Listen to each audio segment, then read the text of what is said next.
Well, thanks very much for the invite to come and talk about the recent journey a few of us went on reverse engineering the Intel 8271. If it's okay, I'm reusing a slide deck here that I put together for a local reverse engineering meetup, and just crossed out the name of that group and put ABug here. So the flavor of the slides will be a little different to my usual ABug presentations, but hopefully still interesting. So you get a different who am I intro slide because this is reverse engineering focused. And I've done a bunch of stuff in security. I've hacked a bunch of things. Some of these things I've hacked are not dissimilar to a BBC actually. Some of the technology in cars, for example, is very microcontrollery and kind of 1980s style.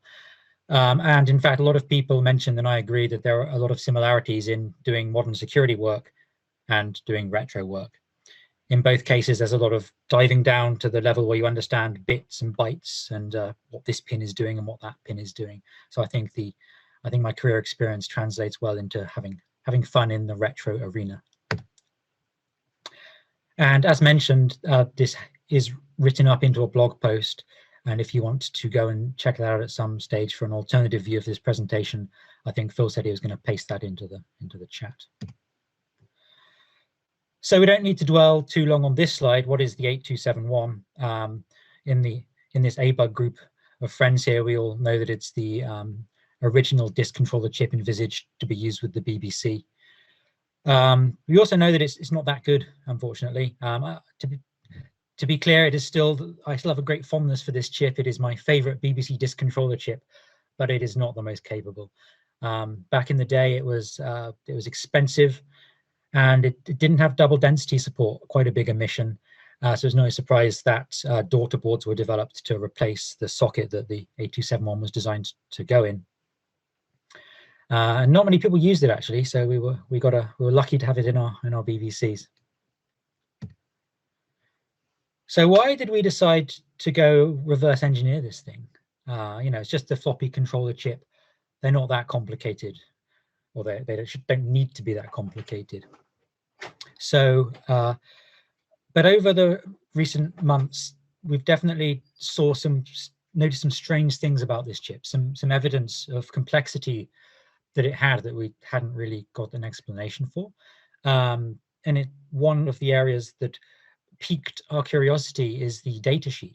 And if you look to the right of this slide, you'll see a fragment of the datasheet. And it says that there's these things called special registers you can read and write.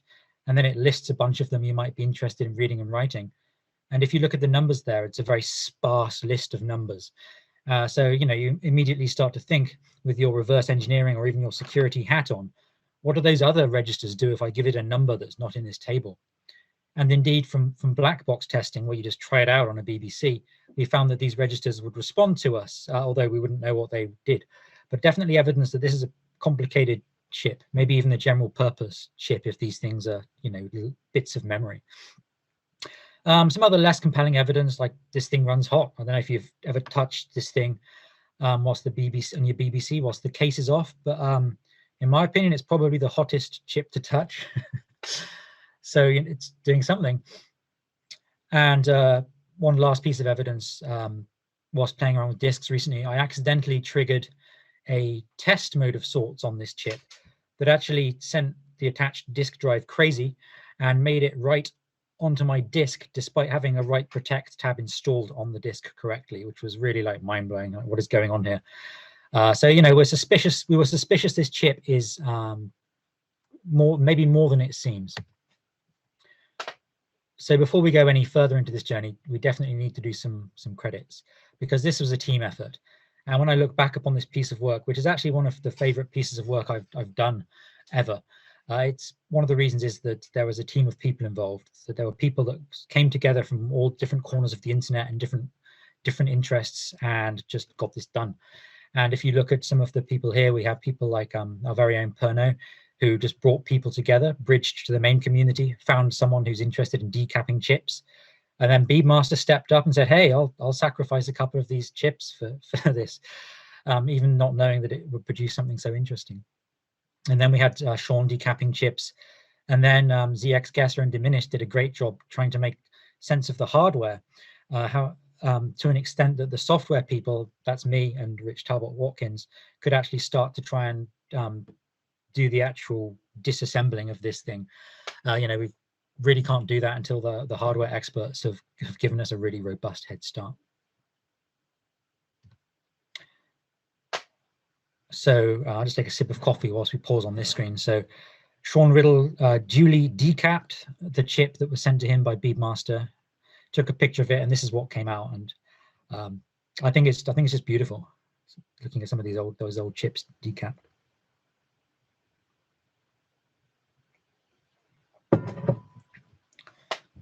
I'm not an expert at chips and decapping, but people that are just took one look at this and said, oh, for a 1980s chip, there is quite a lot going on here. So, you know, this added to our excitement to try and work out exactly what it is and what it's doing. Just for a comparison, I think I've got this right. No one has yet emailed me angrily telling me I've got it wrong. But here's a real size comparison between the 8271 on the left and our beloved 6502 on the right. And as you can see, that it's dwarfing the 6502, the brains, the main chip in the BBC, it is dwarfing its size significantly, which is like, wow, no wonder this thing runs hot. And it probably is the most complicated and perhaps powerful in some ways chip in the BBC by far, which is counterintuitive. You might expect that to be the CPU. And whilst the hardware team were working on trying to just get a handle on this thing, I did some Googling and found some interesting quotes about this chip back in the day. The most interesting being from Dave House, who was at Intel at the time. And in 2007, just down the road from me here in Mountain View, California, in our little history museum, was on a panel. And he was asked, and this panel was on the Intel 8080, an iconic chip, but he digressed onto this 8271, and he remembers 40 years on that there were problems with this chip, and that says a lot about the chip, that 40 years on you'd remember the problems. They say that you remember the trauma from past projects more than perhaps the day-to-day or even the successes. And this chip had problems. It was late, and he noted that the elegant solution isn't the best solution.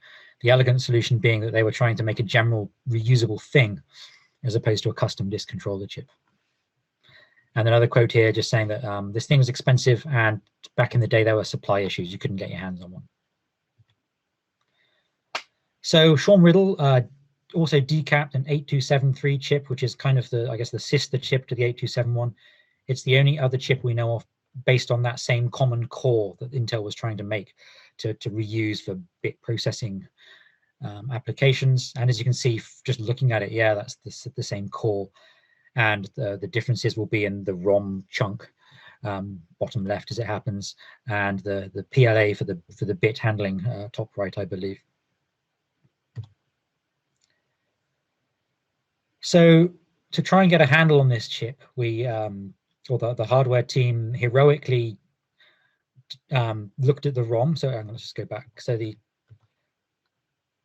you know, as a hardware expert, I'm told you just look at this thing, and that big rectangle on the bottom left, you just say, oh, that's a ROM.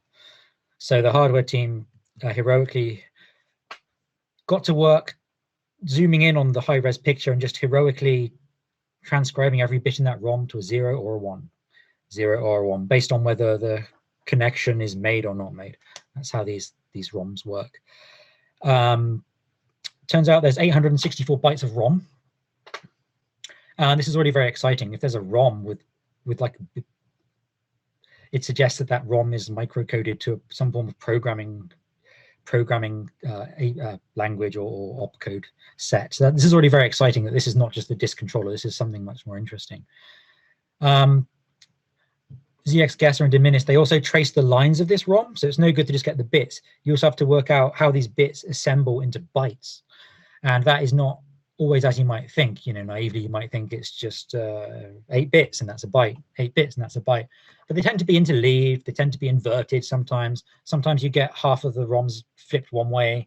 You know, and then is it most significant bit first, least significant bit first? And the hardware team came up with a pretty strong opinion on how to reassemble this into bytes, and that's very important, because if you don't have a good idea, then you've got a million combinations it could be, and that makes it really, really hard to get a handle on disassembling it. I emailed Ken Shirriff whilst I was thinking about this project. He's very well known in the retro reverse engineering scene, asking him if he had any thoughts. He somehow found this conference presentation from 1977 that, to our delight, went and just describes the architecture of this chip, and with a little diagram. And check this out, it gives us a transistor count, 22,000 compared to the 6502's 3,000 or so. So this chip, yeah, it's enormous, just gigantic, almost as big as the original Intel 8086. So this was exciting. This gives us a lot of handle on how to look at the blocks in that picture we looked at, and how it all might wire together. Tells us some things to look for. Ken also found a patent for this thing, which gives us a few more boxes to look at for how this thing works. And for a 1970s chip, this is complicated. There's just a lot going on. There's 2 different processors, cores. There's not, you can see the architecture is not just like a normal processor. It executes things, and that's all it does. This thing executes routines, and each routine has a priority, and it resolves priority. And this is all in silicon, and this is crazy. Much more complicated than we could have ever imagined. Ken also was kind enough to just quickly draw some boxes about what some of these blocks could be on this chip. So here we see the ROM. We see 2 ALUs. So this is a dual processor thing, where the ALU is doing the arithmetic, the bit processing, the shifting, adding, whatever it needs to do. Registers, 32 registers. This is a lot of registers for a processor of the era. And that immediately we're thinking, oh, those special registers, maybe it just reads and writes one of these actual registers or RAM cells. I'm not even sure if they're registers or RAM cells, what you would call them. They're probably both. So right away we're seeing a complicated thing come together, and it suggesting, yes, we should disassemble that ROM. That's probably a handle into working out what's going on. So this is hard. We've got these bytes out of the ROM. Maybe we're 90% sure we've got the bytes extracted correctly, but we're not certain, and that nagging uncertainty is really painful when you're just trying to, when you've got this sequence of bytes and you're just trying to make it make some sense. Because we're not just disassembling something, we're disassembling it to a unknown instruction set architecture. Initially, we were hoping that the instruction set architecture would match the Intel microcontroller of the era. In the 1970s, there was the MCS 48. Made a lot of those, very, very common. We tried very hard to make it fit that instruction set architecture, but it just didn't. So we had to go back to the drawing board and just look for patterns. The first pattern I saw that made us think we had the correct byte decode and that we were onto something is some of these patterns here in red. So Rich Talbot-Watkins noted these sort of opcodes FC and FD sort of seem to frame bits of code that look plausible, maybe root call to a routine and return from routine. That was promising. And the same decode also gave these constants in the middle here, FE and C7. 2 very exciting constants if you're into disks, because that's the magic constant for creating a sector header on disk. So FE is the byte on disk that says I'm a sector header, and C7 is this sort of clock's magic marker that says, hey, this byte is special. So seeing those in close proximity is exciting. And then later on, framed by the same opcodes, we've got E5 and FF. So that E5 and FF is the when you format the track is when first formatted, it's not zeros that get written to it. It's this byte E5, and the clock bits will be FF.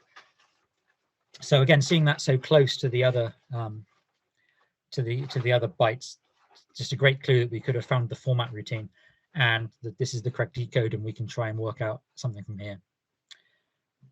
Also, some error codes that the 8271 is documented to return occurred in a certain pattern, so it's looking good. Still very hard to get a handle on because we don't know what any of the opcodes actually do. And after several false starts, the breakthrough was assisted by Diminished and Rich Tarbot-Watkins. So Diminished hand transcoded one of the PLAs. The PLA is the little bit of ROM-like thing that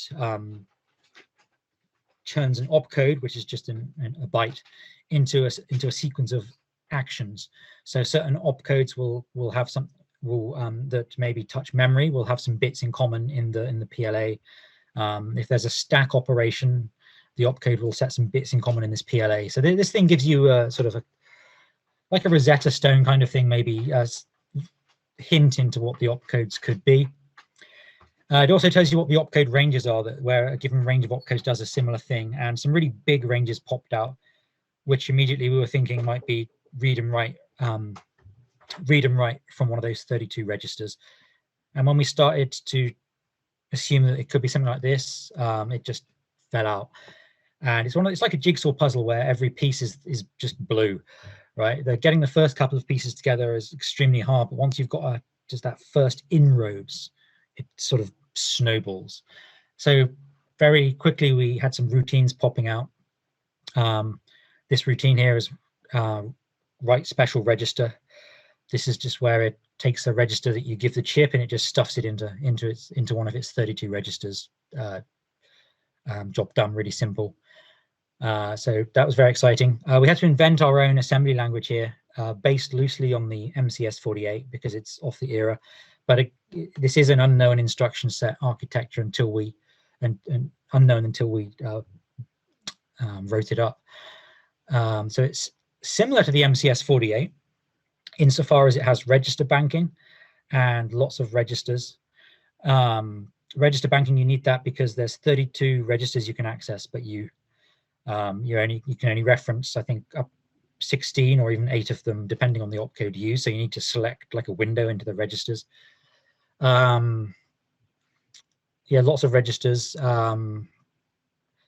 It has some indirection opcodes so that you can read and write an arbitrary piece of memory if you want to. And jumping around, this thing's like a very, very 8-bit processor, much more so than the 6502. So you can't jump to a 16-bit value to call a routine. You have to jump to an 8-bit value. So you've got all of these problems with paging. How do you jump to a different page to where you're at? So there's some hoops it has to jump through there.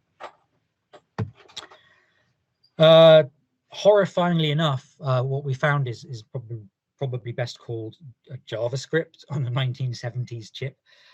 Insofar as the default state of this chip appears to be sleeping, and it wakes up when it gets an event. And that's similar to the JavaScript model. And you can, for each event that might come in, you can set a handler for that event. That's pretty much the JavaScript model. So you've got these opcodes like yielding to a different event, setting up the task that will trigger for a certain event. And wow, unexpected. Some of the events that we worked out were, as the disk drive, this is my favorite one. Whilst the disk is spinning, once every revolution of the disk, the drive indicates like the index pulse, like, hey, I've just done a revolution. And that's wired to an event.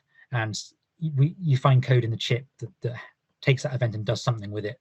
Like when you're trying to read a sector, if that event triggers more than 3 times or something like that, it just times out the command with an error, sector not found. So that's how it actually works. Very cool. There also are events for things like, here's a byte of data from the disk, or I need a byte of data from you to put on the disk, the sort of things you would expect. There's some weirdness in the opcode space. Weirdness being most most instruction set architectures have a certain symmetry to them. Like if you can add using a certain set of registers, you can also subtract maybe with that same set. That does not apply to this chip. There's some like increment and decrement in particular are don't have the same range, which is interesting. You can only directly index 4 increments, but 8 decrements. That seems quite strange, and other weirdness. So it's just a theory, but it feels like this thing was cobbled together a bit. You know, this instruction set architecture was never designed for public consumption. So maybe they could just hack it around a bit. So one theory is that very late in the day they discovered they were missing some opcodes that they really needed in order to implement the disk controller. For example, add and subtract are not used hardly at all, apart from in seeking. So maybe they realized that they didn't quite have enough opcodes to do seeking fast until late in the day. Who knows? I haven't found anyone yet that was on that design team. It's also plausible because addition and subtraction require a bunch of space and silicon. The ALU for that and handling you know, addition and subtraction is more complicated than like bit masking and bit shifting often. There's also the general pattern of equality checking in the ROM being handled by exclusive OR, and that's what you would do if you did not have a subtract or a compare, which is also interesting. Just speculation, but it's definitely a bit messy. This instruction set architecture. We found 3-byte opcodes. When we were moderately advanced in our disassembly, we found some holes that we just were having real trouble with making it fit. Where everything around 3 bytes looked pretty correct, but these 3 bytes we had left over, like, how does that fit? Well, if the only thing that might possibly fit, once you've eliminated all other possibilities, then what's left must be the truth. Isn't that Sherlock Holmes or something? But this is what we found. So maybe it's a 3-byte opcode, and the moment we thought, what 3-byte opcodes could it be, we found one that fit immediately, and then it fit throughout the ROM. Lovely, like that feeling of putting the last jigsaw puzzle piece in. Funnily enough, TBNZ and TBZ, we just named those on the spot because it's not a very common thing for a processor to be able to do in one instruction. But since then, whilst working on BeebJIT and working on maybe a JIT for the ARM64 processors, they have this. They have they've called it TBZ and TBNZ. So what existed once, I guess, is guaranteed to be implemented again in the future. Just a bit more disassembly here, but this is the command that gets called, the code that gets called when you write a command to the chip, like do this, read a sector or something. And this is really useful for emulation. It tells you exactly how the command is decoded.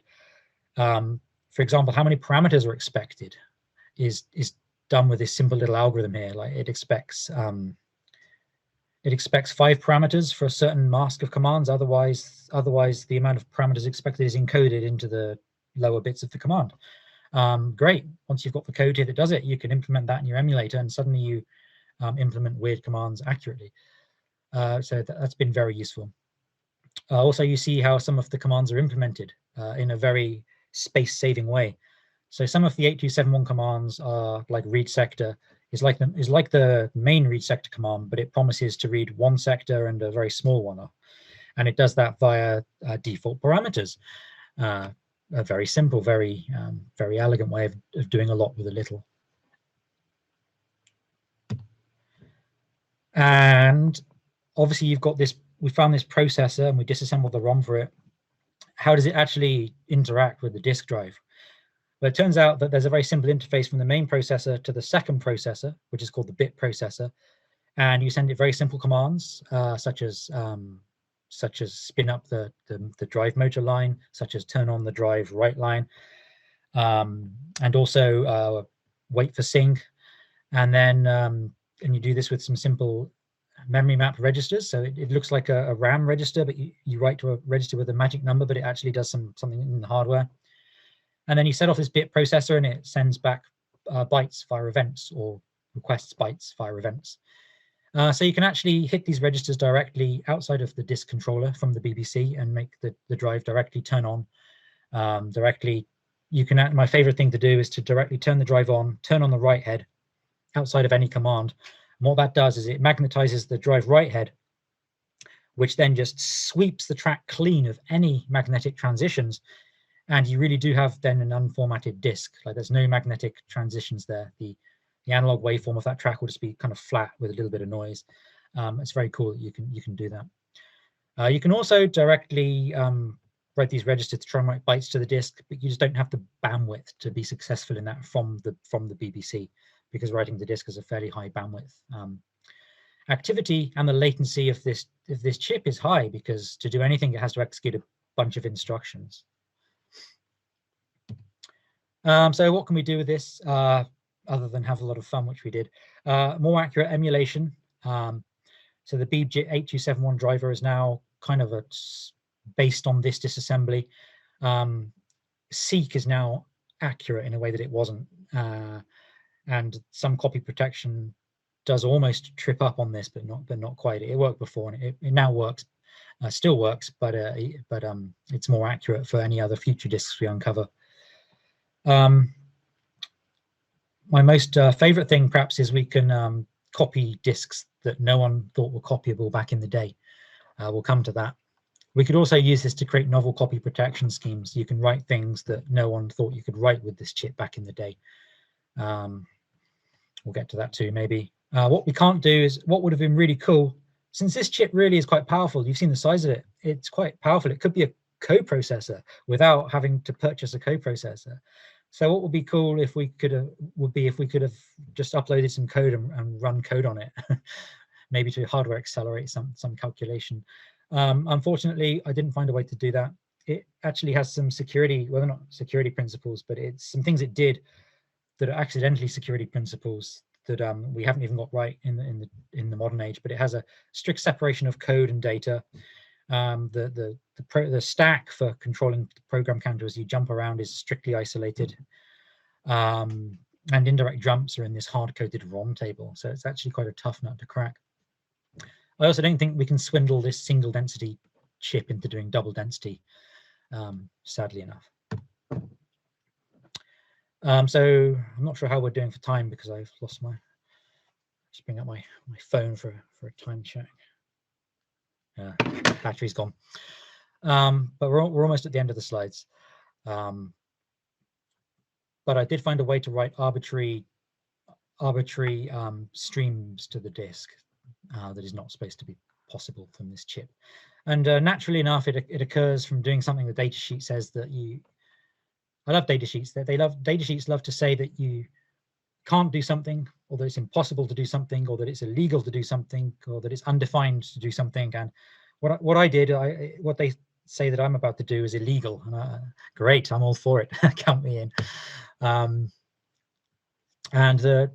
Without going into too much gnarly detail, the gist of how we got this going is to submit a command to the disk drive that's writing data normally, and whilst that command is in operation, you give it another command. Now, normally giving it a command while a command is in process will actually cancel the command that's in process, but there's a few paths through, if you thread the needle carefully, where it won't do that. So if you study the ROM disassembly very carefully, you can like get away with running a command within a command. So whilst writing data, you can select arbitrary clock bits every now and again, and that's all you need to do, far more than you could ever write with the disk controller chip via its non-illegal, legal, I guess, API. I did get this working on a real Beeb. The code's a mess. No one should use it. I just wanted to prove it was possible to write a copy-protected disk back, a tough copy-protected disk that nothing could copy back in the day. So the Sentinel, nothing would touch this back in the day. Disk Duplicator 3 couldn't do it. Nothing I've tried could do it, and I've tried, I think, all of them. But the primitive we got here, it was enough to copy it. The code's a mess. You're welcome to it if you email me, but I stopped the moment it worked because it was just gnarly. The one caveat that why this was hard to get going is when you submit a command, it actually corrupts one of the hardware registers just as a bit of temporary storage. which I guess saves a byte or two. I can see why they did it, but it's really annoying. The in progress write, you go and corrupt a bunch of clock bits for the in progress write while starting a new command. Without the ROM disassembly, I don't think we'd ever have worked out what was going on here and fixed it. But if you just trust what the ROM disassembly says, even when it says something weird and unexpected, then work around it, we're able to like make that clock corruption land somewhere where it doesn't matter, and then job done, disk copied. Here's a slide I added just to summarize the new capabilities we found on BBC disk chips since looking at them. It's pretty cool actually. So we found that both the 8271 and the 1770 now, for both of those chips, we have found the trick not found back in the day that lets us write arbitrary streams to disk. Much better than the disk copy protections back in the day. Copies probably 99% of BBC copy protected disks directly with it. You could have written a program. This is to say, back in the day on the BBC, you could have written a program that detects what disk chip you've got and then copies a copy protected disk and does the job almost all of the time. Which brings me to the end of the slides. I was hoping to leave a bunch of time for Q&A, given that some of you may have already experienced this work via the blog post.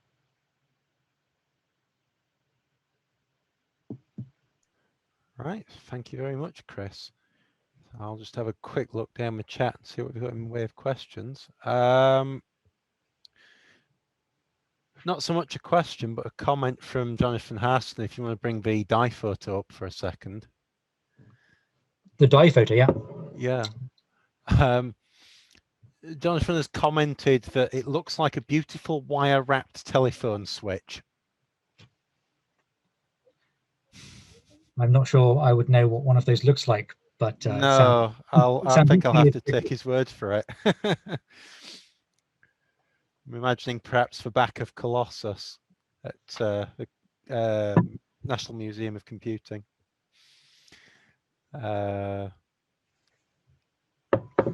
Phil Mannering said here. It's what Ken and I did for Sinclair Scientific Calculator. Ken's an absolute machine in figuring stuff like this out. And also, this is how the Texas Instruments 080X calculator chips work. Microcode instruction set is changeable in a ROM, apparently.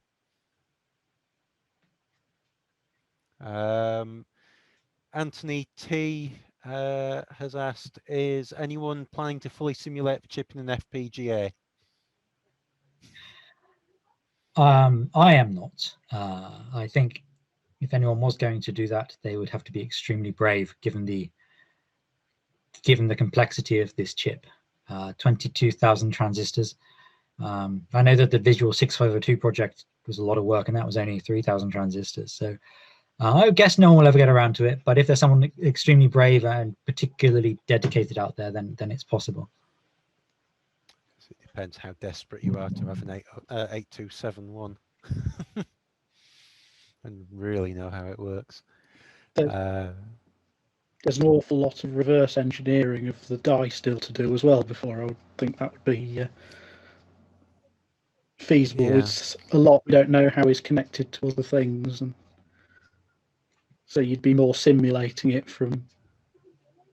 Yeah, I imagine a functional model, a high-level view of what the chip does, rather than really re-implementing it at a gate level. Phil Mannering's asking, are you planning to do the same for the 8273? I'm not planning to do any more work on this family of chips. I know that was it Diminished on the forums actually disassembled the 8273 ROM. Wrote an actual disassembler, I think, plugged in the opcodes that we worked out into that, and so it's there on the thread we had on Stardot, best I know. I just don't know if anyone has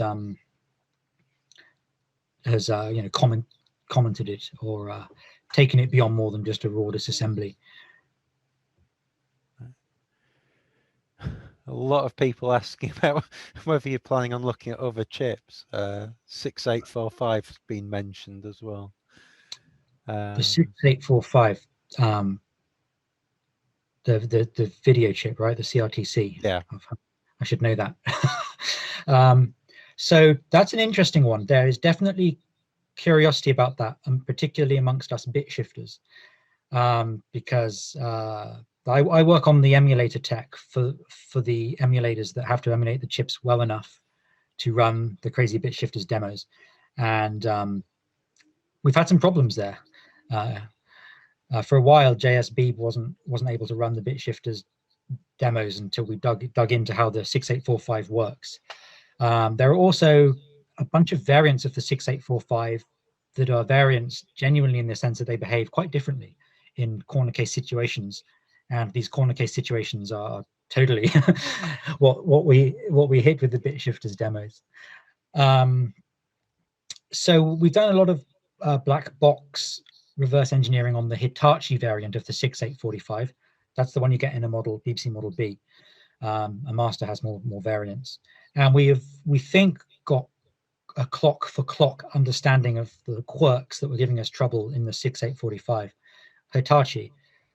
But there's probably some more quirks there we just haven't crashed into yet, and I'm sure one of the demo geniuses will do so at some stage. So I think a lot of us have some fondness for that chip because of the journey we've already been on with it, and trying to get a simulation of that chip running will be really quite exciting. I'm not planning to work on it myself. I've got a long list of projects still on my list, and don't quite have space for any 6845 hardware level reverse engineering. Of course, if the demos crash into any more corner cases that break the emulators, I'll go and diagnose that for the sake of having emulators that can run even the most advanced demos. Another one from Anthony. So the real question is it possible to make it run your own code, perhaps from an external ROM? That's a great question. So one thing, the funny thing is what kicked off this journey and got me really curious about the chip is that crazy test mode that I found that trashed one of my disks. And you may have noticed that we did not cover how that crazy test mode worked, and that's because it's just not in the ROM. It is something handled in hardware outside of the ROM. It's handled outside of the main processor, I guess. It's unknown what that does. My suspicion is that this test mode, there's a few bits of this test mode. There's at least 2 bits, so there's a few different things that you can do. My suspicion is that at least one of those will externalize the bus so that you can maybe respond by providing your own opcodes on the external bus.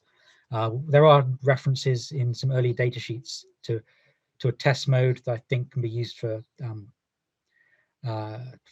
testing or maybe in development.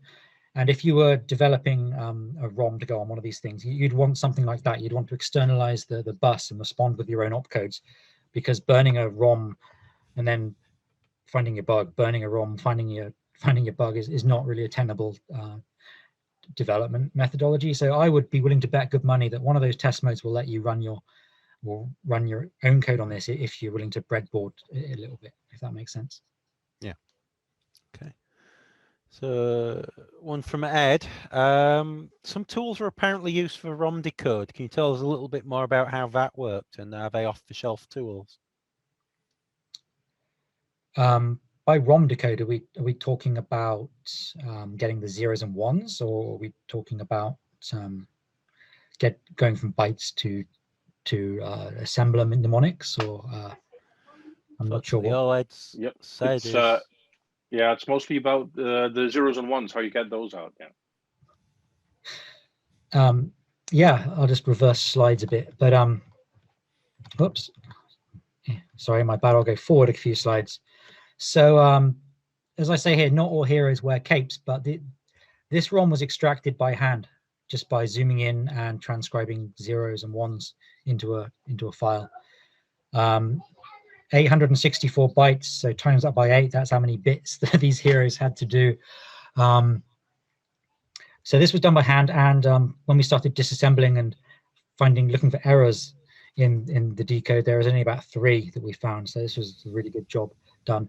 There are tools out there that try to sort of fit a grid and then using a computer try and ascribe a 0 or a 1 to each cell. I'm not sure to what extent that tooling was used. I think then, if you go back and reread the thread on Stardot, I think someone may have pointed a tool at it later on, but yeah, the initial decode was done by hand, so hats off. I'll just dip in and say there are tools that can do this. The first one that springs to mind is ROMPAR. ROMPAR, yeah. But I think there's another tool that the name escapes me at the moment. And there's also, if you're into gate disassembly, there's dgate. I have to confess I've not been able to get a great deal of success out of that. So you mentioned how the chip compares to the 6502 in an earlier slide. Brian Hogan is asking, how does this compare to the WD1770? Let's see. It's sorry, got some background noise. Hopefully that's not coming through. There is a decapped 177 photo floating around somewhere. I can't remember if we linked it in the thread or not. But the chip is, I don't know if someone whilst I'm talking can sort of try and Google it. I think it's on I forget where I found it. There's a website that's got a lot of decaps on it, and I think it's there. But it's, if you just eyeball it as a non-expert, and it's just a simpler chip. You know, it looks like it's maybe a similar size, but you look at it and a lot of the size is just, if I recall, is just tracks, whereas the 8271 is just jam packed with dense blocks of transistors. So it's definitely a simpler chip. I don't have a transistor count for it, and I was not able to find one, unfortunately. But yes, it's much simpler chip, and it does more. It can do MFM, aka double density. So it's unsurprising that people switch to it. I guess it's like looking at a photo of a crowd to an extent. You look at the 6502 and you can see the transistors are bigger, even though the chip is perhaps slightly smaller. It's a similar kind of ballpark size, but you can see there's less circuitry on there and it's more spread out.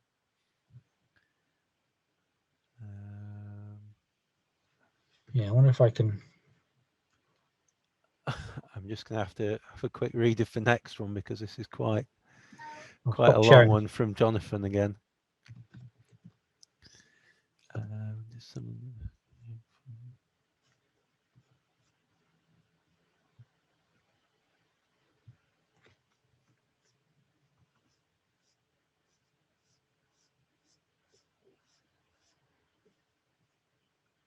Okay, so here's an interesting one from Jonathan Harston. When disassembling the DFS code, I could never work out how the hex 40 command code passed to the controller selected the disk side from the drive bits. And it turns out that the reset fault line is used as a general purpose output line, which Acorn uses for side select. So that's why the disk select was setting the reset fault line. But it's wired to the side select.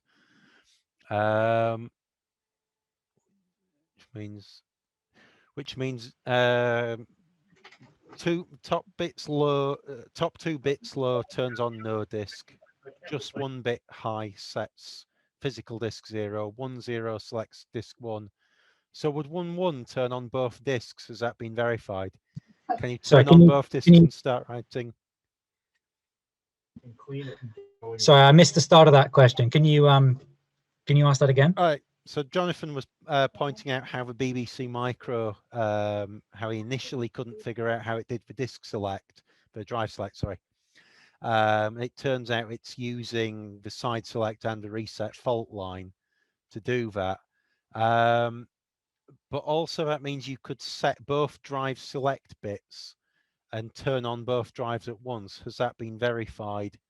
Could you write to 2 disks at once and, I guess, double the speed at which you can duplicate disks?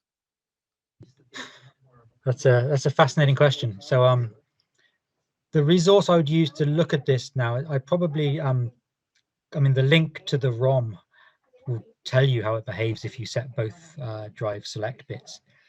I'd have to go and look it up, but I think if you select both drive select bits, it doesn't try and mask one or the other. It will just pass them both onto the hardware. So you're probably at the mercy of how your disks behave, and the electronics of having two syncs of the same signal. Yeah. You'll be at the mercy of a lot of things if you try that. I'll need to check the ROM again to verify, but there's definitely a question that will be answered cleanly and immediately by the ROM, because you just look at what it does with those 2 bits. It masks off the 2 bits, but then I think passes them straight onto the external register, which is just triggers the actual hardware lines. I think in that situation you might hit multiple source issues with some of the signals coming back from the drive, because you've got an index pulse, and if both drives are sending an index pulse, your worst case is that the motors are 180 degrees out of phase relative to each other, and you're getting index pulses at twice the normal rate. Yeah, I think you probably have end in tears on that, but yeah, like the index pulse, there are some circuitry external to the chip that has some expectations on the index pulse before it will assert drive ready to the chip, unless I misremember. But yeah, it's something to try for sure. That sounds like a try it yourself and report back in the thread to me. I mean, you can safely spin up both drives without just with a poke to basic, right? Now that we know which register to poke and what to poke in it, thanks to this disassembly, you can very quickly test if you can spin both drives up and see what happens. I'm sure they would. I mean, my main drive spins up, even if it's my main drive spins up for motor on, even if it's not selected. So you need to rejump your drive before you get an accurate indicator, actually. So there's a lot of variance here. One thing I don't get into in the presentation is that there's a lot of variance in drive behavior as well. People assume that all of the smarts are in the chip, but drives have like a million jumpers and options and how they'll respond to these different signals as well, which can muddy the waters when you think you're testing something cleanly, but you're not. Drive select versus density select, PC wiring versus sugar, and all manner of crazy and wonderful things. It might still be a 34-pin connector, but there are some big differences between the BBC and the later machines. So Dominic Beasley's asking, do you have any insights or ideas as to why Intel went for such an over-engineered scheme for the chip? I mean, reading between the lines and just reading what Dave House wrote in that interview in 2007, I think they just thought that they could engineer this generic core once and reuse it for multiple projects, right? A classic engineering decision. Like, hey, we'll have this one awesome thing that's really capable, and then we can really quickly spin out new products. And it did not end up that way. Like the chip was, because it was trying to be jack of all trades, the chip ended up big, expensive, hot, hard to produce, and they gave up after just 2 applications of the one core. That's my reading between the lines. In fact, just to add an addendum to that, so Intel did release an 8272 chip, right? So add one, great. It's in between the 8271 and the 8273, so it's probably just a few tweaks to the 8271, right? No, they obviously were desperate to have a chip that was capable of double density, aka MFM. They needed one to go to market with because you looked silly if you didn't have one, because everyone had one back in the day. What they actually did, I'm going to share my screen again, if I can. Show you what they actually did for their 8272, and this is my blog post here. You should be able to see now. Is they just licensed the core, the floppy controller core from NEC, and slapped on an 8272 label and sold that. So on the left is the 8271. On the right is the 8272. For some reason, it's bigger, but it's certainly not more complicated. And in the middle is the NEC. I don't know if that's a die shrink, more modern version or something, but it's funny. If you zoom in on the NEC, it says copyright NEC. If you look at the Intel 8272 and zoom in, somewhere on it, you find a copyright Intel. So they may have been reluctant to admit their mistake, and in their licensing deal, negotiated the ability to, I don't know, slap their own name on it, I suppose. They definitely gave up on that core. And the 8272 is not theirs. I guess maybe they tailored it to the process technology they had available to them, which looks quite 8271-ish, so perhaps just a 765 on a bigger scale. I'll just pop the chat up. I'm not reading that one out. For Anthony Curtis, is there anything you noticed in the chips event system that you think is particularly novel or could be useful today? Anything in the chips event system that is novel? And it's probably some novel stuff at the time. It seems, quite clever the way that it would have this concept of priority encoded tasks. So if an index pulse fires at the same time as the disk drive wants or the chip wants a byte to write the disk, you can imagine that you'd want to service the real-time request first, which is get a disk to the byte to disk actually goes to an output shifter that just shifts out ones and zeros, pulses it on a certain cadence, and if that thing goes empty, you've got data loss, right? So you can imagine it was quite a clever idea to have this priority system, but also you could have got the same effect as by having a loop. Just just the loop is like check if I need to give a byte and do that first, and then repeat. So that kind of clever, sort of I don't know, feels clever, but not necessary. What's the word for that? Over-engineered, I guess. But some of the code is elegant. The way that the index pulse handling occurs is quite elegant. It kicks off a command and then sets up this callback, the event for index pulse, and then the main code reading and writing sectors and doing all of that juggling. It doesn't have to worry about timeout. There's no code in all of its different states. It's never like, is there a timeout? Is there a timeout? There's just this thing, this event waiting to fire and wake up this timeout handler. So that's quite elegant. On the flip side, unfortunately, because they had this event system, which adds another way of doing code flow control, if you like. It seems like the developer who wrote this ROM felt obliged to use it at every possible moment. In modern engineering, one of the modern languages, we say one of the biggest problems with these languages with all of these features is the risk is that someone will use them. So there's a lot of complexity on the chip that made it really, really, really hard to understand, just because there's like a million different ways to do control flow. So there were some downsides to having this advanced opcode set as well.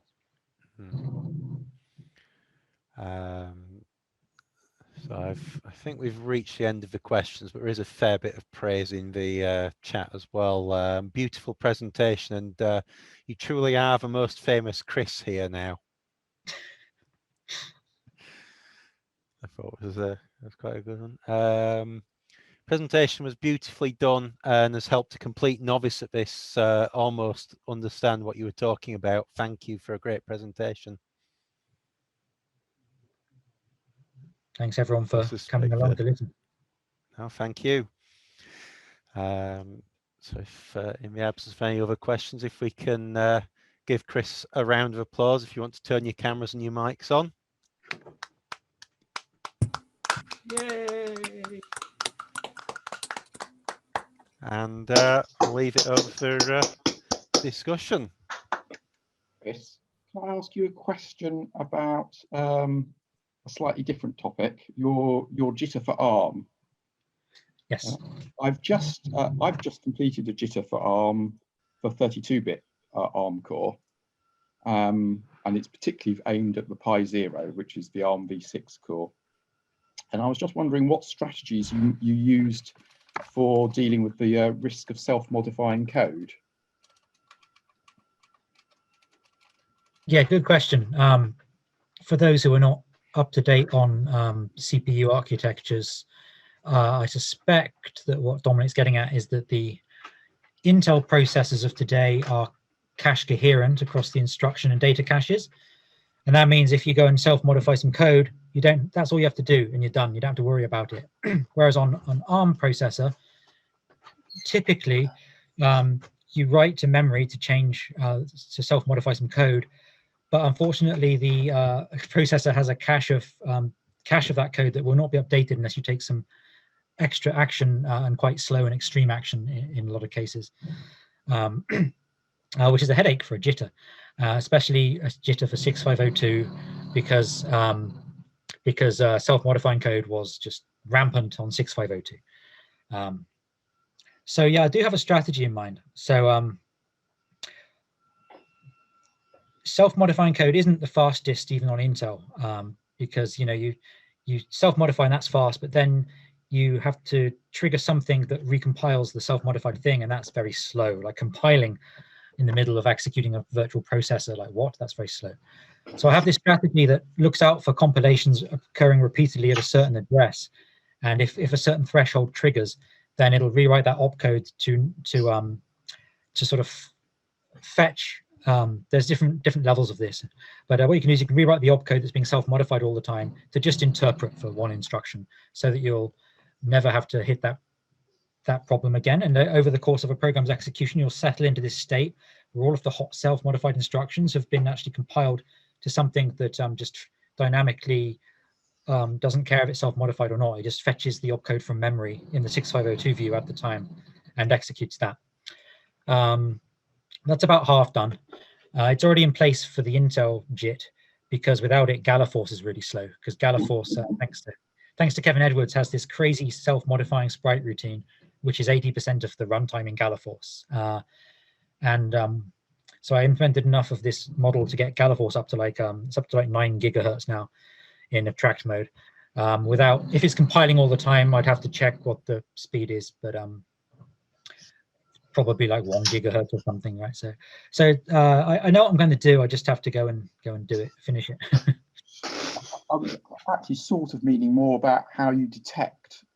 So what I've got is for every 6502 byte is I've got a table which has 4 bytes, i.e. one ARM instruction. And so whenever you do a store, you store the byte where you were going to store it, but you also branch to this table. And if that instruction has never been jitted, i.e. it is a bit of RAM, it just returns. Otherwise it goes off and then what I call dejits the instruction that you would have been self-modifying, ready for next time to go and hit the do jit command. So I was wondering if you did something similar. Yeah, pretty much. So currently for the Intel JIT, every 6502 virtual address, there's a table, and for every 6502 virtual address, there is just a direct pointer to the code that was the Intel code that was emitted for that, emitted for that instruction, if applicable. If not applicable, there's a pointer that points somewhere safe. And currently it's unconditional for speed, because Intels hate conditionals. What it does is it just reads from the table and then writes an invalidation to that address. So the sequence is branch free. It just does it all the time. Yeah.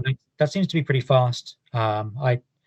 You could think about trying to optimize out the writes, but Intels don't mind doing writes, it seems. They don't like reads, but writes are like, yeah, they seem to go pretty fast. For ARM, I need to test and branch, because you can't just write something and have it magically work because of the cache incoherencies we talked about. So I've planned that out on paper. I just haven't written it yet. So the plan is like read a bit from a table, and ARM has this lovely that TBNZ instruction that I discussed in. Well, that's what... It's a beautiful instruction. It does a lot with one instruction. I was going to use that to just branch if you've invalidated some code. and then do the really expensive cache flushing and stuff. And again, the same strategy I mentioned of removing self-modifying sequences and replacing them with something a little tiny bit slower but non-self-modifying over time will mean that it will mean that in the steady state of the program, there's no need to be doing this branching and flushing. Yeah. Okay. Yeah, I've just got a slightly different strategy. It's interesting to see that we can come up with different strategies and have the same end effect, hopefully. If yours is faster, I'd be more than happy to crib it with credit if you. Well, maybe we can talk a little bit later on. Let somebody else have some a go at your questions, because I'm interested to see if yours will be faster. I can't quite decide in my head at the moment. So.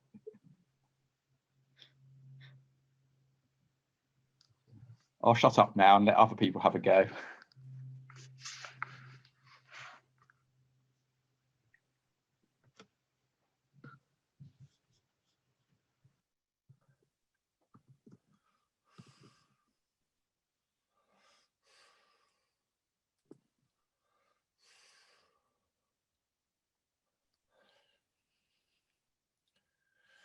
Whilst we wait for the next question, I have to say that my the scheme I described, where self-modifying code is replaced by code that can run without self-modification, it's inspired by Exile.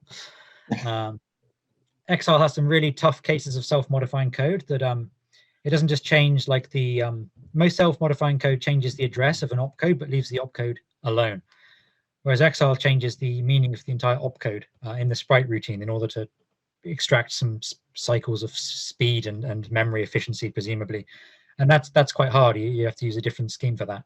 But I want to get Exile running extremely fast in BeebJIT. Currently it's a couple of gigahertz, and I want to get it up to more like 8 or 9 like Galaforce. And then I'm going to record a run through of it, and the challenge is a double challenge to me. I'm going to challenge myself to complete the game as fast as possible and code an emulator that's as fast as possible, so that the combined effect will be a playback that's like a speed run squared. It's like me speed running the game under a speed run emulator, where the only rule is that the emulation has to be clock for clock accurate. See how many seconds that can be compressed into. It's going to be fun.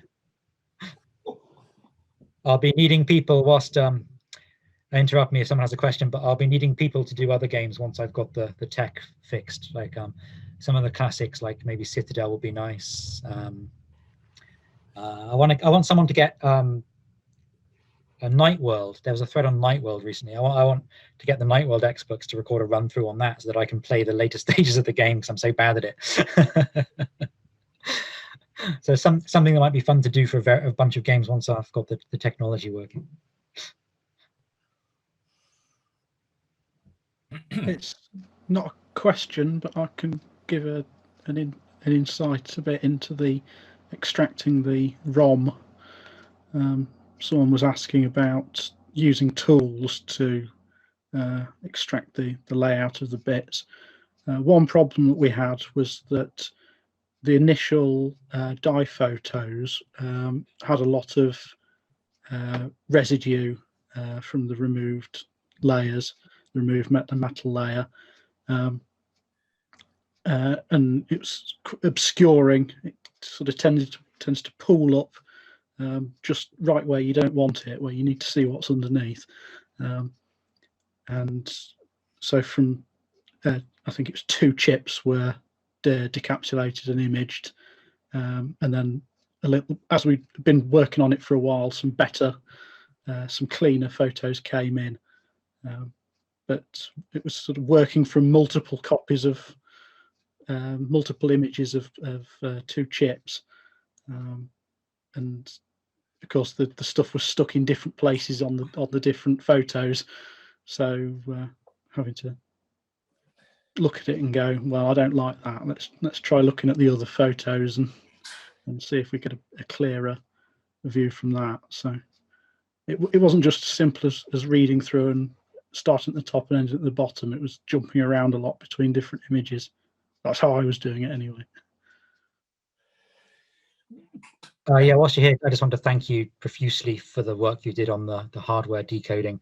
The project that we just saw with its nice polished blog post result and disassembled ROM would not have happened without you. So thanks so much for wading into our little team and helping get the deliverable we got. It's really awesome to work with you. I'm amazed you got what you did from it, because from my point of view, I've barely scratched the surface of looking at how the chip is constructed, and for you to figure out the entire, well, as best as we understand the entire instruction set and figure out what it's all doing. I was getting. So I've done another few lines. I found all these opcodes seem to be related, and but every time I looked, you'd done another 2 pages of disassembly.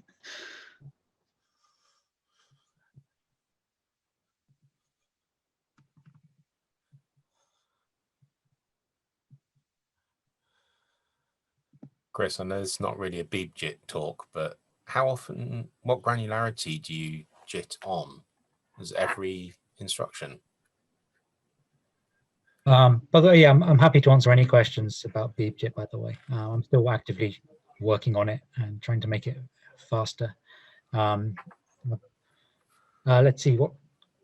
So to go as fast as it does, the BeebJIT has to JIT at the block level. So to get the full power of a modern CPU, you need a sort of a bunch of instructions in a row without any sort of jumping around. So the JIT takes a block, it sort of guesses what it thinks a block could be. It just sort of compiles until it hits something that definitely jumps. And then later on, that block may get split if something jumps into the middle of it. So that will split the block into 2. The reason that is because you need to, one of the invariances, you need to have like one 6502 instruction only compiles to one place, otherwise you get problems with aliasing and all of these tables get out of sync. But yeah, the granularity is block, which is run of instructions that run without being interrupted. There are some great advantages to that. The best advantage is once you have a bunch of instructions in a row that you know are going to execute atomically, if you like, right?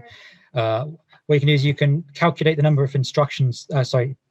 You can add up the number of 6502 cycles that run represents, and then you can like you've got this timer running. You can like look to see if any IRQs are going to fire in that run. And if nothing is going to fire in that run, you are free to rearrange that, optimize it, eliminate opcodes. You're free to do some pretty good optimization, and it all happens because you're optimizing not at the one instruction level, but at the sort of sequence of instruction level. Combined with the fact that you can usually prove that there's no VIA timer about to fire or there's no VSync about to occur. So it gets pretty fun. It's more like an exercise in modern compiler technology, and you could go to town on this more than I have, I guess. But it's a lot of fun, proving to yourself that you can optimize something without side effects, and then you find out you were wrong when Exile stops working, right?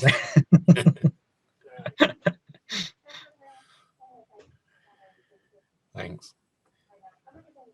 Got a quick question, if I may. Is there any RAM or ROM to constant variables in the 8271 microcode? On the 080X Texas Instruments chip, there was a block for changing what the microcode actually did for each instruction. There was a block for constants. There was no stack or loop or anything, but I was just wondering if there was, it looks like there was 3 registers on the 8271, was there? And is there any RAM or anything for? I don't know if my screen is still sharing. I'll just share my screen one more time to bring up a slide that I think is useful. Okay, I've got the slide up, share screen. Try not to share the empty black screen. So here is the sort of an annotated, at the sort of big block level, an annotated view of the chip. So the question of what you would call a register versus RAM is kind of an open question. This 8271 chip has 32 registers, or you could see it as 32 bits, 32 bytes of RAM. I'm not sure which I would go for. Maybe I think it's both really. I mean, it's a register because you can directly reference each one individually from the instruction set architecture, but it's kind of RAM because there's nothing else there that's RAM. So yeah, it has a bunch of RAM, 32 registers. They're all used. They're all used. There's no waste here. And in terms of constants, there's the ROM. There's this address PLA is quite interesting. A lot of the jumps in the ROM, like if it's jumping to a certain routine, a lot of those jumps are not in the ROM itself, but the ROM references into this hard-coded table of jump addresses, this address PLA, and there's a lot of complexity there. Is that sort of what you were getting at?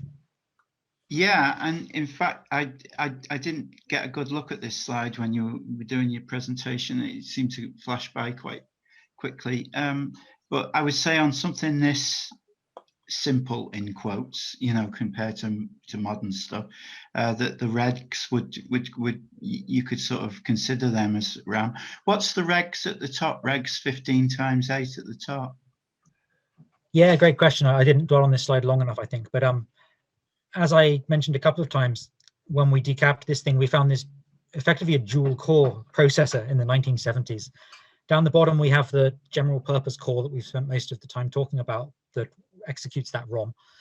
But alone, this processor at the bottom here alone is not fast enough to run at disk speed to spit out bytes and bits at the speed the disk needs them. So there's this second core at the top called the bit processor. And the way this thing works is if you give it a byte every now and again, it can get on with the task of splitting that byte into a sequence of bits and then sort of shifting them out onto the actual read-write line at the correct bit rate, 250 kilohertz, I think. So these registers at the top are part of the bit processors, the second core, the bit processors registers. I'm not actually sure that's 15 number is correct, but it definitely has registers you can write to, and it does different things. Like one is a control register; it tells it to start spitting out bits or stop. There's another register where you actually put the value you want to go out to the disk. Two registers actually, the data register and the clocks register. You just fill those up, and then magically they start getting spat out onto the read-write pin. So yeah, those registers are for this slightly faster, simpler little bit engine that interfaces with the actual drive read-write line. So it sort of sounds like a little a sort of mini 6502 and say 6522 VIA on it. It's those kind of registers, if you like. Bit of a weird analogy, but I've just noticed also that it has got a stack, which the Texas Instrument calculator chips were lacking.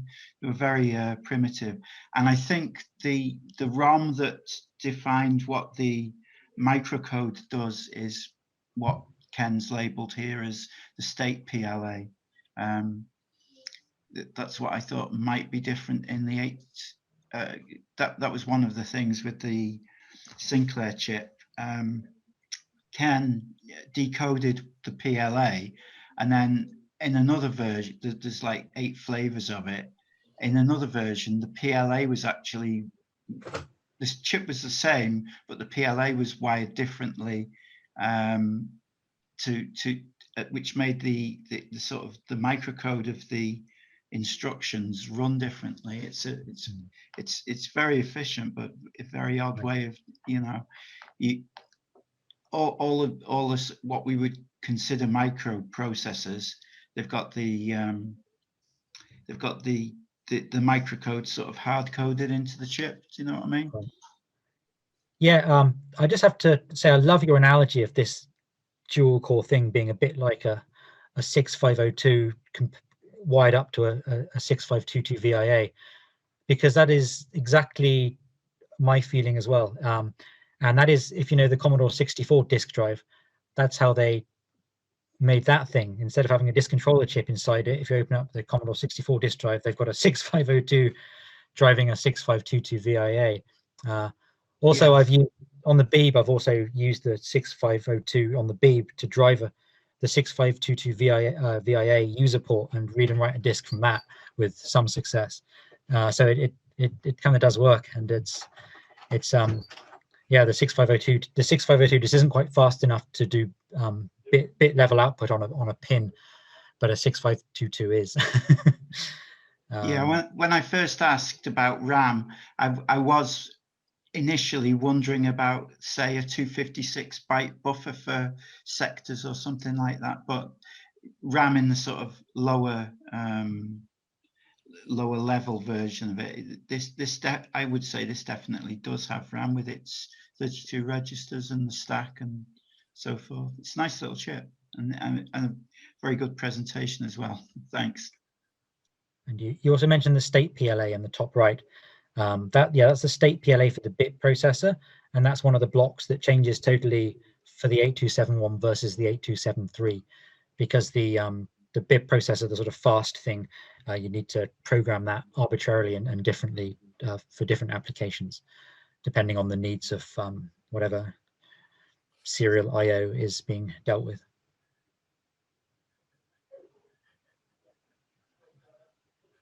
Am I right in saying that's all a bit of a big mystery at the moment? That hasn't been read out what any of it does, and you figured it out from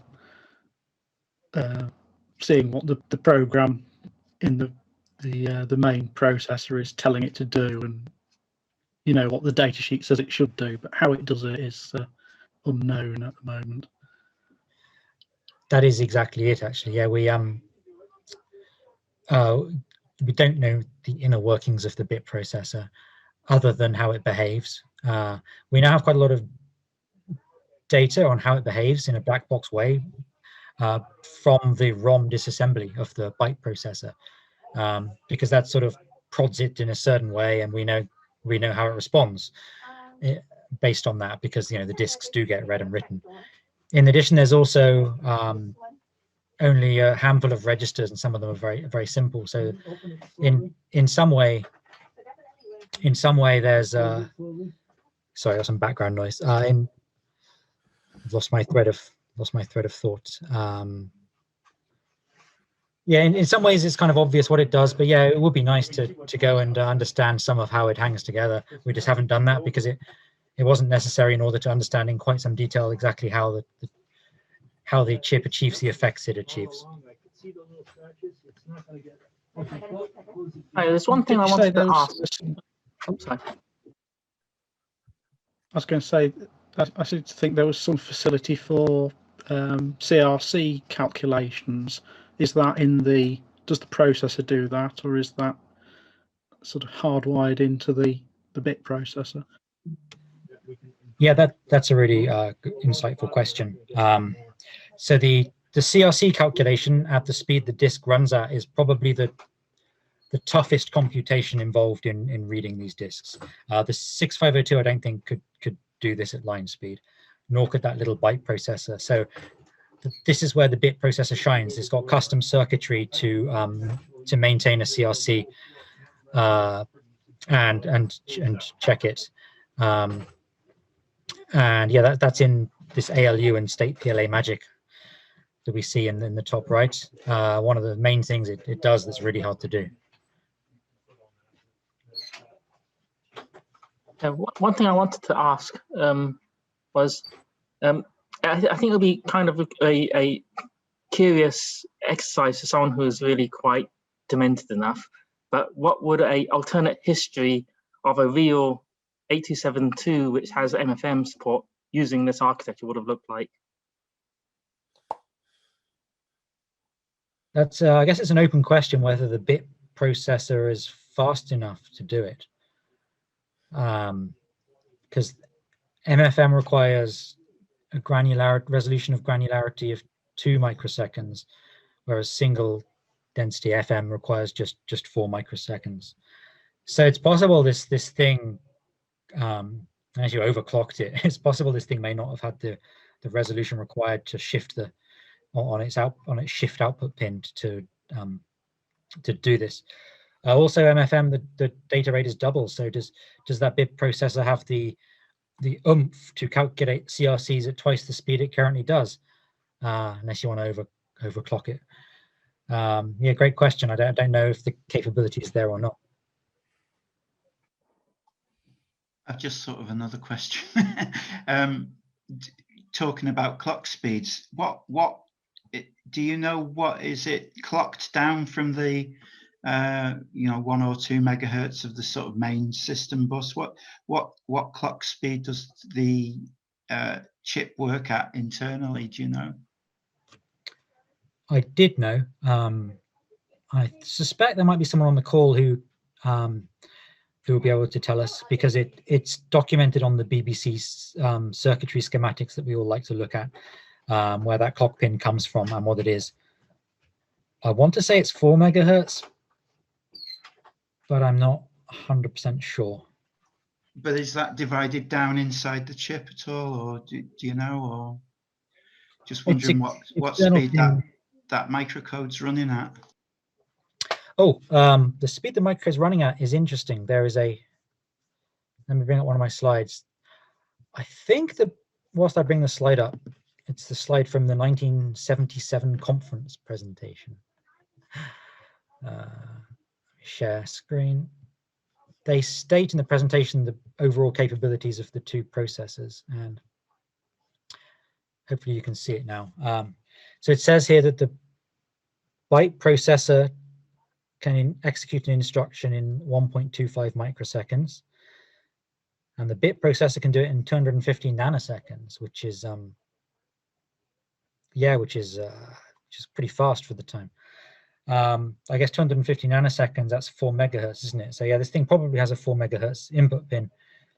That said, I think there was a chat we had amongst who was it with? Maybe the bit shifters, where I think we thought that maybe the BBC was clocking this chip half as fast as it might be able to otherwise do, because I think you have to clock it faster if you have an 8-inch drive of the era, because the data rate's higher or something. But my memory's failing me.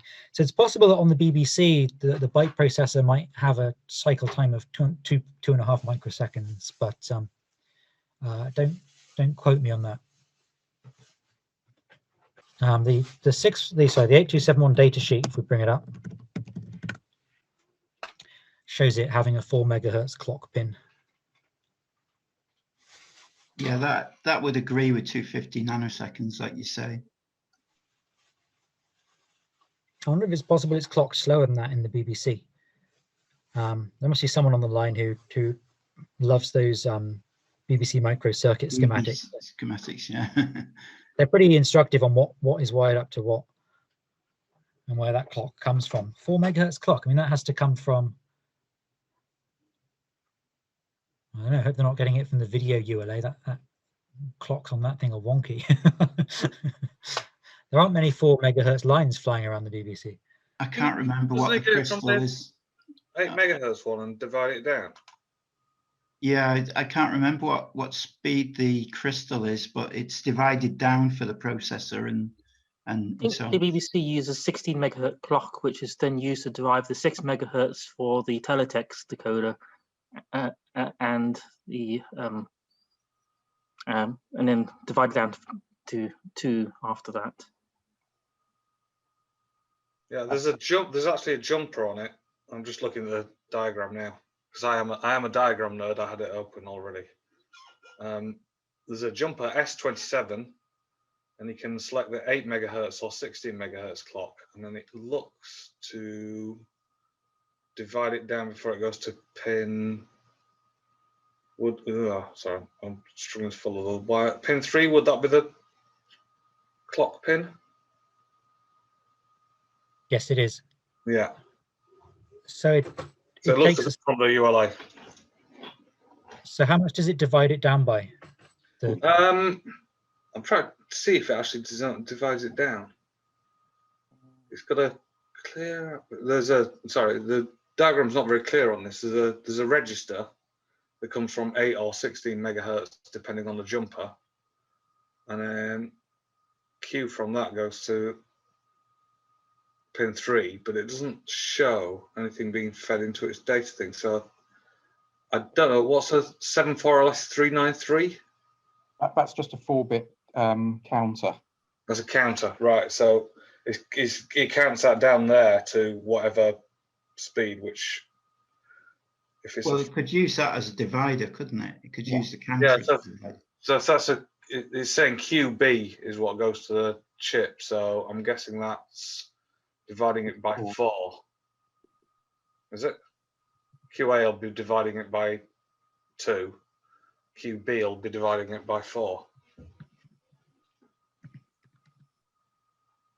Into pin 3. Interesting. So it seems like this chip, maybe you do have to re-jumper that jumper if you attach an 8-inch drive or something like that. It's quite interesting. Yes, that's what that intention for that jumper was if you put an 8-inch drive on, you have to up the clock rate. Wow, I mean that chip runs hot to the touch at its slower rate. I hate to to think if it even works if you re-jumper that. Well, I think this type of technology, the temperature, though is slightly dependent upon clock rate, it's not dominant. Whereas today it's dominant. The static power was dominant in those days. Yeah, I think that'd be hot if it was doing nothing. It's got an awful lot. The process at the time was resistance, largely things like the process at the time. I think Intel were using things were like NMOS, which is basically it's not CMOS back then, and those chew a lot more power.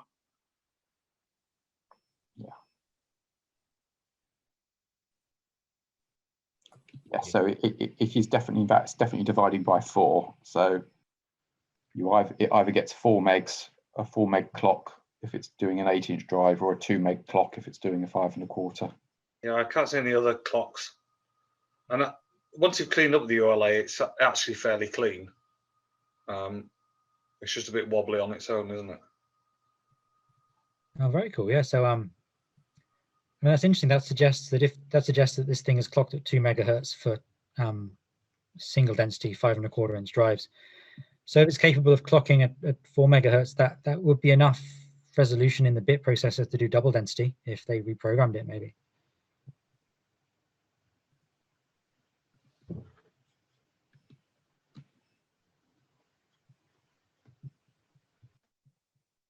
Phil didn't want to put my comment, but I suspect what happened was whoever designed this got fired because it went so over budget.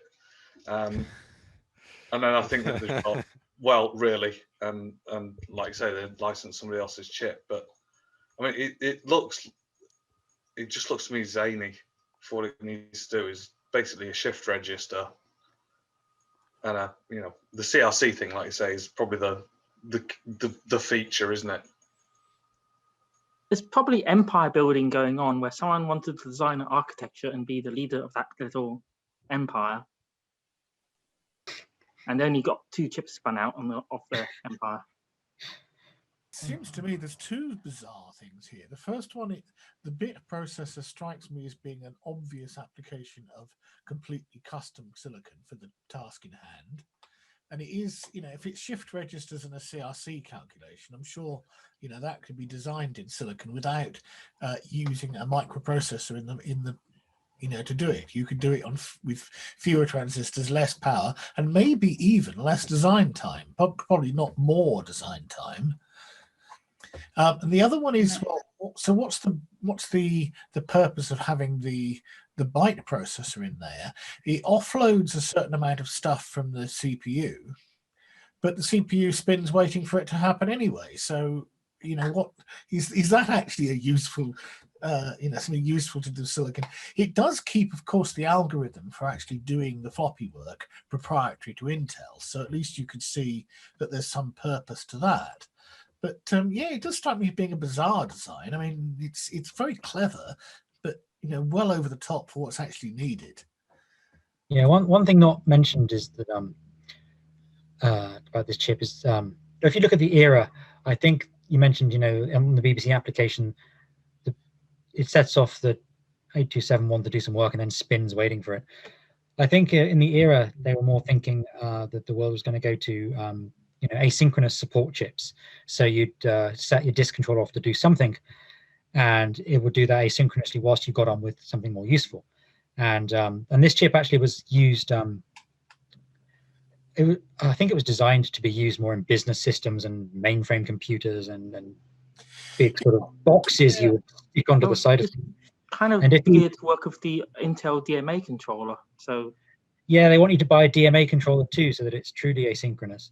And if you can look at what they were thinking, perhaps if you look at the 8271 command set, there's one that is not used on the BBC because it needs this DMA controller, but it's this command called scan, and you can actually asynchronously set off the disk controller chip to go and search through sectors looking for a certain pattern. So maybe they thought that the future was that databases were going to have these chips like offloading the search on disk for keys or something. Yeah, it does sound very similar to what IBM were doing with hard disks or mainframes, because they had their weird system. Well, I mean, we tend to think of hard disks as being things that have tracks which have sectors on, a bit like floppy disks, but their system of having a track with variable length sectors with keys at the beginning of each sector. So it's exactly that kind of application. It could be a key in a database. And in fact, their mainframes achieved a very high throughput because of lots of I/O offloading. The main processor really only did do application processing. You know, everything else happened asynchronously. But it seems that the people in the microprocessor designers overestimated how big the memory address space needed to be before people wanted to run multiple things at a time that would have actually made use of this. Because after this era with the 8271, we then got with the 8086, fine, yeah, and then as we moved into the more capable versions of those, Intel seemed to think people were more interested in running 4 or 5 8086 programs on a 286, whereas what people really wanted to do was run one bigger program. And you know, it's taken until relatively recently for us to have operating systems on a typical PC where you expect to run loads of different programs at once. So it was, I think, people just anticipated the way things were going to go a bit. I think it makes perfect sense for the time. Chris mentioned the Commodore. You've got to remember as well, a lot of these things, they were interrupting on a non-maskable interrupt, and the idea of it being able to do it asynchronously is nice and well, not just efficient, but frees the processor up from dealing with lots of non-maskable interrupts and stuff that could, in theory, on a quotes busy system, mess up other things. Also, the fact that it is sort of like 2 chips in one, you know, like a 6522 and a 6502, when you take into consideration that even calculator chips had this kind of architecture of an inbuilt processor and command set and everything. I think it's sort of both typical of the day and you know, quite a sensible way of doing it. This whole, yeah, and I think the idea of, you know, why build custom hardware for an application if you can take a microprocessor and program that instead. I mean, that's a well understood philosophy, I think. But that assumes, of course, that you design the microprocessor once, that it's in fact a general purpose tool, and then you can adapt it to each application. If to produce a particular chip, you have to design 2 microprocessors as well as write the code for them, isn't that, you know, have you saved any design time by doing that? I mean, if you had literally been able to put in an 8048 or something and a ROM to go with it, with a little bit of custom silicon to do the fast bits, maybe you could have designed that chip in less time than you would have been able to do with, you know, either this solution or fully custom hardware. But you know, this seems to me that you've it's the worst of both worlds. You've spent all that time creating these two fancy microprocessors which have no other application than in these two chips. You know, what have you saved any time doing that? That's presumably why it was so late. You've got to think about the manufacturing processes back in the day as well. You couldn't just blow a ROM or whatever. I mean, doing it this way, if they wanted to slightly redesign it or bug fix it, they wouldn't have to go to their track laying, you know, laying out tracks and that and redesigning the circuitry. You could change the microcode so that there is a saving in efficiency of sort of and it's one manufacture change turnaround. Sorry, it's one chip instead of two. I mean, that was quite a big thing at the time. The board area of two chips versus one, although, you know, albeit a fairly big chip. But I can't remember who said it, but I agree. I think it was a good idea, maybe a little ahead of its time and maybe a little off target. But look how many small microprocessors with a little bit of RAM and ROM we use now. It's everywhere, and I think it was. It looks like it would have. Well, I mean, okay, if they'd gone on and made 20 different chips and reused the two halves of it in different combinations with other bits, we'd have all been going, that was a brilliant idea. But yeah, the fact that they didn't, or presumably couldn't, do double density was, like I said, I think, Chris, you said that's probably like the nail in its coffin, wasn't it? I don't think you phrased it like that, but yeah, the chip was behind the state of the art when it came out, I think, almost. But if it was capable of running at twice the clock speed, so it was capable of taking up the data rate of MFM, so why, you know, the whole point of this architecture of using a microprocessor rather than custom hardware surely is that you change the microcode and therefore you can do the new thing. So, you know, you have to assume that if they didn't just do that, that somebody looked at the possibility of doing double density on this and said, well, actually, the bit processor is going to have some extra instructions added to it, or the way some of the existing instructions are going to work is going to have to be changed. We can't simply put a new ROM on the bit processor and it suddenly does double density. Yeah, sorry, I used microcode wrong there. I meant the actual machine code that's in there. But you can, on this chip, I would imagine, change the microcode as well by changing the PLA. Is it possible that the 8272 number was already intended for use of the MFM successor, but there may be some process issues, some maybe reliability problems which caused them to ditch it in the end? I think the process issue and reliability issue is it's just so complicated. And why would anybody buy one that costs $100 when they can buy one from your competitor for a tenth of that?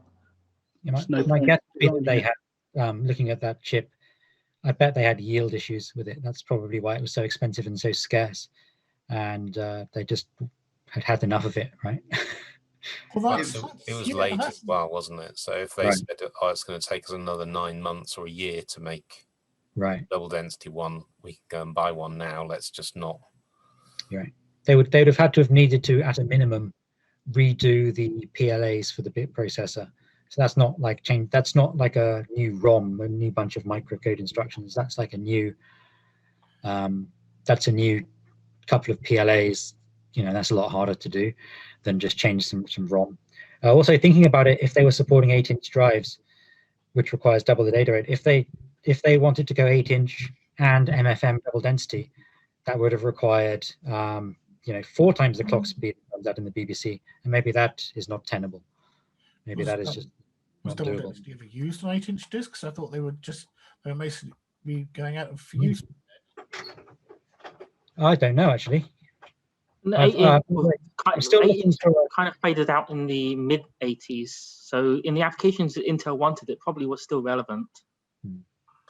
I'm still looking for an 8-inch disk drive, by the way. If anyone's got one kicking around, I just think it would be pretty cool to load exile or something off of a 8-inch disc. So if anyone's got one they want to flog, let me know. The PLA modification, it was more if you had an instruction, it would change which registers. You know, you're saying about the increment and decrement. It wasn't that it actually changed what the instruction did. It was for things like selecting which registers that opcode, because it takes some of the you know, you've got the registers sort of encoded in the lower bits of the instruction, and that PLA would have sort of been effectively a lookup table as to what those lower bits, the register that those lower bits actually applied to, and that kind of thing. So you know what I mean? You're decoding bits of the instruction into lines to turn on or off various paths within the chip, basically. Yeah, I think it's a manufacturing thing. You know, I think it's a mixture of maybe being ready for the double density, the high density. What was it you call it? You know, later versions anyway, without having to rewire stuff. And obviously you'd have to change the not the microcode, but the code that was running for that higher density disk drive, or you know, but it lets you do it then without remanufacturing the chip. You're just changing sort of the ROM contents of the chip effectively, which is easier than rerouting tracks with you know, tape and that, like they used to do. I think it was also you know, just the time or the point on the curve of Moore's of things, you know, doubling in spec and halving in price each year and so on, that made that design philosophy irrelevant for that particular chip. Do you know what I mean? Yes, we said it was expensive as well. Now, was that because at the time that Acorn were using them, they were that essentially had been abandoned and Intel weren't making many, or were they having yield problems with them? If they were pushing the boundaries of what you could get on a chip for the technology they had at that time, you might well expect that they were having yield problems. I think they were having yield problems because people wanted to buy them, but they couldn't find them even at the high price. One of the links I put in the slides goes on about that a little bit. Yeah, I just think that it sounds like the chip was just beset with problems. Got too complicated, too hard to make, too late, canned. And it's a huge die compared to the other things of the era. So as you increase the area of each chip, you increase the amount that you waste when one of them gets an error on it. So yield problems. And if you've got impurities, presumably you double the size of the die, you double the chance that any one chip doesn't work. Exactly, yeah.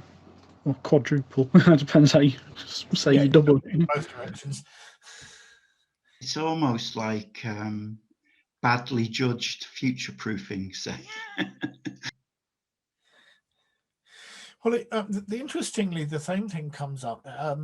Presumably, some people have met this the agile philosophy for developing software, and one of the things that was emphasized there was don't overgeneralize. It's tempting as you look at a problem to start creating things and think, oh, but this wouldn't just be useful for this. It could be used for something else as well. If I just generalize it a little bit, that will make things easier in the future. So you go ahead and you do it. You deliver the thing in slightly more time than it would otherwise have taken. And then the next set of changes you get don't require you to do the thing that you anticipated doing, but go off in a completely different direction. I'm definitely guilty of that, and it does slow your development down.